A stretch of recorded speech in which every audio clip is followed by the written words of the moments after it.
جب حضور سرور عالم صلی اللہ علیہ وسلم نے وصال ظاہری فرمایا تو صحابہ کرام پر قیامت قائم ہو گئی، زندگیاں اجڑ گئیں، غم مصطفیٰ صلی اللہ علیہ وسلم میں لوگ بے قرار ہو گئے۔ انہی میں حضرت بلال حبشی رضی اللہ تعالی عنہ بھی تھے۔ آپ مدینے کی گلیوں میں دیوانہ وار پھرتے اور لوگوں سے پوچھتے، بھائیوں تم نے کہیں رسول اللہ صلی اللہ علیہ وسلم کو دیکھا ہے؟ اگر دیکھا ہے تو مجھے بھی دیدار کرا دو، مجھے بھی میرے سرکار عالی وقار کا پتہ بتا دو۔ آقا آ جائیے، آقا آ جائیے۔ مدینے کی گلیوں میں ہر جگہ محبوب کے قدموں کے نشان ہیں۔ آخر کار حضرت بلال اپنے آقا کی جدائی کی تاب نہ لا کر مدینے سے ہجرت کر کے ملک شام کے شہر حلب میں چلے گئے۔ تقریباً 1 سال کے بعد خواب میں پیارے آقا صلی اللہ علیہ وسلم کا دیدار کیا۔ سرکار علی وقار علیہ السلام فرما رہے ہیں، اے بلال تم نے ہم سے ملنا کیوں چھوڑ دیا ہے؟ کیا تمہارا دل ہم سے ملنے کو نہیں چاہتا؟ آنکھ کھل گئی، اضطراب بڑھ گیا۔ لبیک یا سیدی، اے آقا غلام حاضر ہے کہتے ہوئے اٹھے اور راتوں رات اونٹنی پر سوار ہو کر مدینہ طیبہ کی طرف چل نکلے۔ دونوں عالم کے سرکار آ جائیے۔ رات دن برابر سفر کرتے رہے، آخر کار مرکز عشاق دیار مدینہ کی نورانی اور پرکیف فضاؤں میں داخل ہو گئے۔ مدینے میں داخل ہوتے ہی دل کی دنیا زیر و زبر ہو گئی۔ سیدھے مسجد نبوی میں پہنچے اور سرکار عالی وقار کو تلاش کیا، مگر سرکار ذی وقار علیہ السلام نظر نہ آئے۔ پھر حجروں میں تلاش کیا، وہاں بھی پیارے آقا علیہ السلام انہیں نہ ملے۔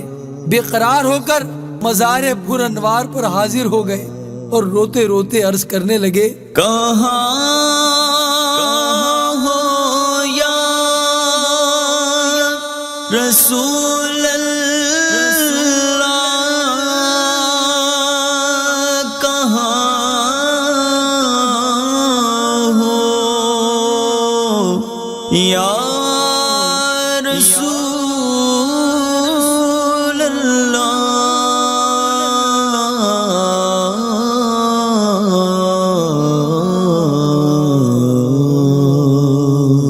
یا رسول اللہ۔ حلب سے غلام کو بلایا اور خود پردے میں چھپ گئے، دیدار بھی نہ کرایا۔ روتے روتے حضرت بلال بے ہوش ہو کر قبر انور کے قریب گر گئے۔ اسی دوران حضرت بلال کی مدینہ طیبہ میں آمد کا شہرہ ہو چکا تھا۔ ہر طرف غل تھا کہ مؤذن بلال رضی اللہ تعالیٰ عنہ سرکار عالی وقار کی خدمت میں حاضر ہوئے ہیں۔ جب حضرت بلال رضی اللہ تعالی عنہ کو ہوش آیا تو دیکھا کہ ہر طرف لوگوں کا ہجوم ہو گیا ہے۔ اب تو منت و سماجت شروع ہو گئی، لوگ التجائیں کر رہے ہیں، اے بلال اے بلال ایک دفعہ پھر وہی درد بھری آذان سنا دو نا جو مدنی سرکار علیہ السلام کو سناتے تھے۔ حضرت بلال ہاتھ جوڑ جوڑ کر سب سے معاذرت طلب کر رہے ہیں، بھائیوں یہ بات میری طاقت سے باہر ہے، کیونکہ میں جب حضور اکرم صلی اللہ علیہ وسلم کی حیات ظاہری میں اذان کہا کرتا اور جس وقت میں اشہد ان محمد رسول اللہ کہا کرتا تو پیارے سرکار علیہ السلام کا آنکھوں سے دیدار کر لیا کرتا تھا۔ اب تو سرکار ذی وقار پردے میں چھپ گئے، اب بتاؤ کہ اذان میں میں اپنے آقا کا دیدار کس طرح کر پاؤں گا؟ مہربانی فرما کر مجھے اس خدمت سے معاف کر دو، مجھ میں برداشت قوت نہیں۔ ہر چند لوگوں نے اصرار کیا مگر حضرت بلال نے انکار ہی کیا۔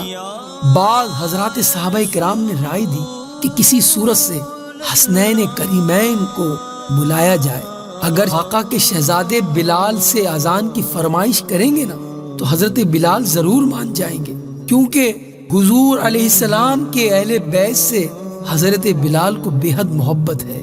چنانچہ یہ رائے پسند آئی۔ ایک صاحب جا کر حسنین کریمین یعنی حسن و حسین رضی اللہ تعالی عنہما کو بلا لائے۔ آتے ہی حضرت حسین نے حضرت بلال کا ہاتھ پکڑ لیا اور فرمایا اے بلال آج ہمیں وہی اذان سنا دو نا جو ہمارے نانا جان کو سنایا کرتے تھے۔ حضرت بلال نے پیارے حضرت حسین کو گود میں اٹھا لیا اور پھر کہا تم میرے پیارے محبوب کے کلیجے کے ٹکڑے ہو، مصطفیٰ کریم صلی اللہ علیہ وسلم کے باغ کے پھول ہو، جو کچھ تم کہو گے وہی ہوگا۔ شہزادے اگر میں نے انکار کر دیا، کہیں تم روٹھ گئے تو مزار میں سرکار علیہ السلام بھی رنجیدہ ہو جائیں گے۔ اب حضرت بلال نے اذان شروع کر دی۔ اللہ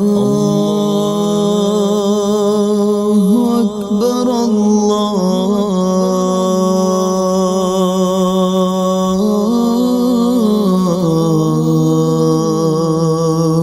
اکبر۔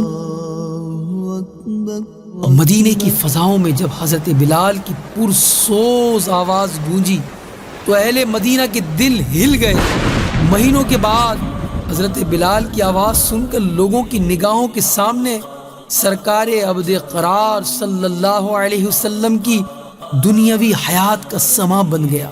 لوگ روتے ہوئے بے تابانہ مسجد نبوی کی طرف دوڑ پڑے۔ ہر شخص بے قرار ہو کر گھر سے باہر آ گیا۔ عورتیں، بچے سبھی مضطربانہ گلیوں میں نکل آئے۔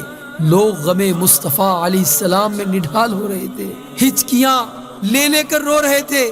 جس وقت حضرت بلال نے یہ پڑھا اشہد ان محمد رسول اللہ، تو ہزارہ چیخیں ایک ساتھ فضا میں بلند ہوئیں، جس سے فضا دہل گئی۔ مرد، عورتیں سبھی زار و قطار رو رہے تھے۔ ننھے ننھے بچے اپنی ماؤں سے لپٹ کر پوچھ رہے تھے امی جان سرکار علیہ السلام کے مؤذن حضرت بلال تو آ گئے، مگر رسول اللہ علیہ السلام کب مدینے تشریف لائیں گے؟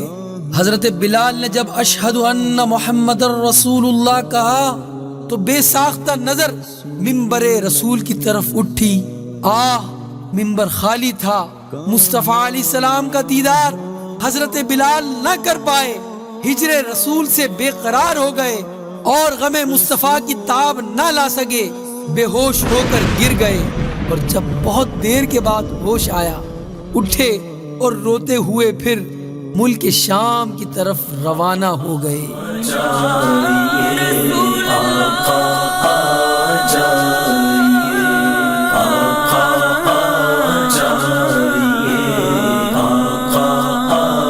آقا